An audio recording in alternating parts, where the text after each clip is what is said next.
It's Jack Zufeld again, and I told you I was going to talk to you about prospecting. Remember, the most important part about this business is building a downline, and that comes as a result of proper and powerful prospecting.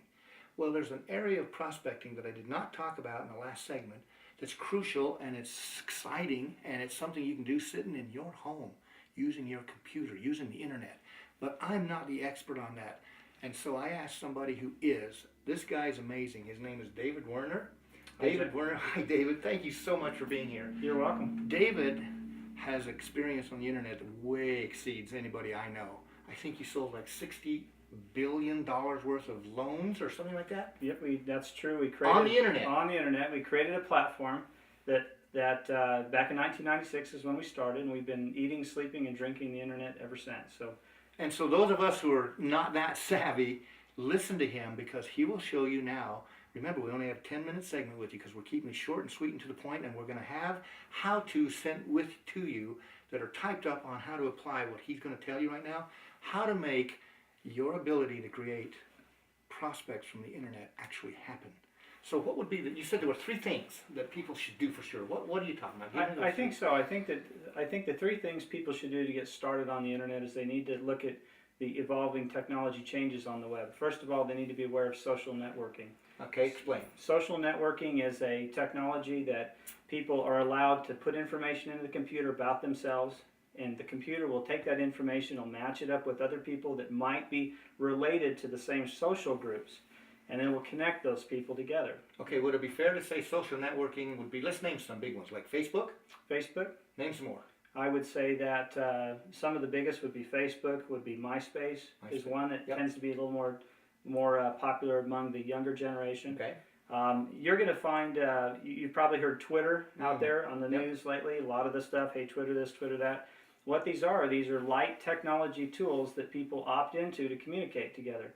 You know, you mentioned earlier when we were talking about chat rooms and the way that we used to communicate. We started out talking about the internet with email, then we went to chat rooms, and then we went to advertisements, websites, and different things to communicate together. And what that has evolved to is probably a good simple formula that if you want to look at the internet to cold, you're talking about warm prospecting or cold prospecting? Cold. Cold prospecting. Well, the internet's called cold until you have a relationship. Here's a great example. LinkedIn, you've probably heard of LinkedIn. Yes. LinkedIn is started out as a business network. Now, I was driving today, and I was on the road, I'm on my laptop, I jumped in to check my email, and I had a LinkedIn notice that popped up on the screen. And it was somebody that was a part of a group that I'm in LinkedIn. It's a business group. It's called Top 10. It talks about just different activities going on. And it was somebody asking a specific question because they read my profile. And they were asking me about information in my market. And what they were doing is they were cold contacting me, essentially. Mm-hmm. And it was a very comfortable thing for me to respond to because I had opted into joining that network. And that's a form of social networking. Inside of social networking, there are various groups that are created from people who are interested in different activities. Cool. So we're going to send to you in writing, Facebook, how do you do that? How do you get to them? And set up an account so you can put in your information, maybe even your own picture. It's up to you, but you don't have to. And then some ideas, simple ideas on how to start interacting with people, like you just said. Mm-hmm. Joining some groups like Pet Lovers United or something. That's There's all kinds of groups. That's right, yeah. And it's one of the things that's really important to remember is that there are certain rules of etiquette when you're doing these things. So that first baseline, that area we talked about, starting out with a social network, you want to get involved with them and join the groups and participate because you're interested in those things.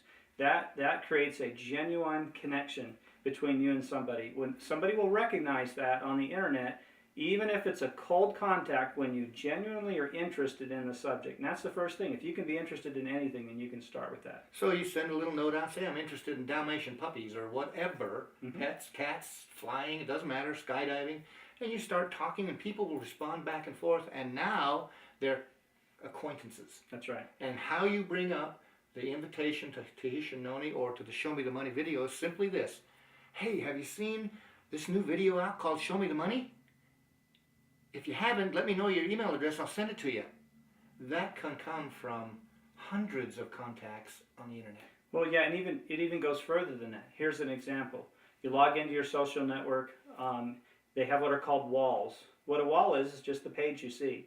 And as you're in there connected with your group of friends, when you go in and you say, hey, today you can type on your wall, today I'm going to meet with some friends to talk about how wonderful this product has worked for me. When you post that up on your wall, that is then shared and it's noticed and posted on all of the walls of the friends that you have. All the walls, meaning Great that you're communication to them. People like to know what other people are doing. That's why this Twitter is so popular nowadays. You hear it on the news. People jumping in, they just, hey, guess what I'm doing right now? I'm getting my hair cut right now. Here's my picture. And that's an interesting phenomena. It's a social phenomena that you would never have thought that things would have evolved into that. It didn't exist 10 years, 5 years ago. Not at all. But it does today. Now, let me tell you a quick story. I know a man who is a Tahitian noni distributor who had 2 customers, was struggling, and could not make much money with his business because he was too shy. So he learns how to do this very thing. And after learning how to interact with people on the internet through social networking and chat rooms, back then when those were kind of really popular, 90 days later, after he learned how, so it took him about 2 months to learn how to do it really well, but 90 days of social networking, he sold and had 1,900 customers buying a bottle of juice a month. Now he got a $64,000 check that month from the company. 1,900 instead of just 2, all because of social networking. So let's make this promise to you.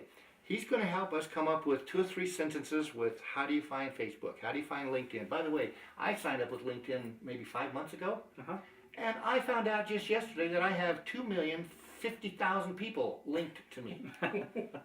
I don't even know what to do with that many people, but it's exciting. It's a good place to start, isn't it? And I met a guy who says, I got 12 million. I'm going, That's oh right. my gosh, linked to me. So these are all cold contacts. So that's another thing that we're going to get out to you so that you can do proper and powerful prospecting by using a keyboard and social networking. David, thanks so much. Anything else you want to say? Well, I just want to say that one thing to remember is that things are evolving, things are changing. So I think it's real important that you look at the internet with a whole fresh set of a new perspective for it. If whatever you think and you perceive is in your mind, I think you need to set that aside and you need to look into material like this.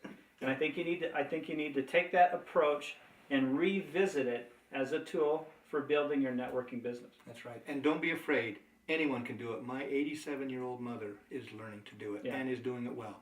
It might take a learning curve, but it's so worth it. See you in the next segment.